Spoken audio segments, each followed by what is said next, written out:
వేసవిలో మామిడి పండ్ల సీజన్లో బంగినపల్లి మామిడి పండు అంటే అందరికీ బాగా ఇష్టం. మరి షుగర్ వ్యాధి ఉన్నవారు బంగినపల్లి మామిడి పండు తిన్నా షుగర్ పెరగకుండా ఉండాలంటే దోరగా పండిన బంగినపల్లి మామిడి పండును మాత్రం వీళ్ళ తినొచ్చు. అంటే బాగా మిగల ముగ్గింది మాత్రం వద్దు.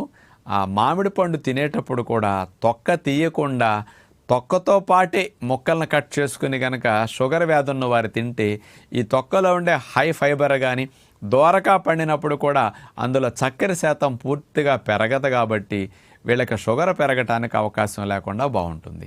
ఈ మామిడి పండుతో పాటు ఇతర ఫ్రూట్స్ కూడా ఏమన్నా హై ఫైబర్ ఉండే కనుక తింటే ఈ మామిడి పండులో ఉండే గ్లూకోజ్ను కూడా అందులో ఉండే పీచు పదార్థాలు ఇవన్నీ కూడా రక్తం లోపలికి త్వరగా చేరకుండా కూడా నిరోధిస్తాయి. ఇంకా కావాలంటే చియా సీడ్స్ నానబెట్టుకుని 2 స్పూన్లు తిని మామిడి పండు తింటే ఇందులో ఉన్న ఫైబర్ గ్లూకోజ్ని కంట్రోల్ చేసేస్తుంది.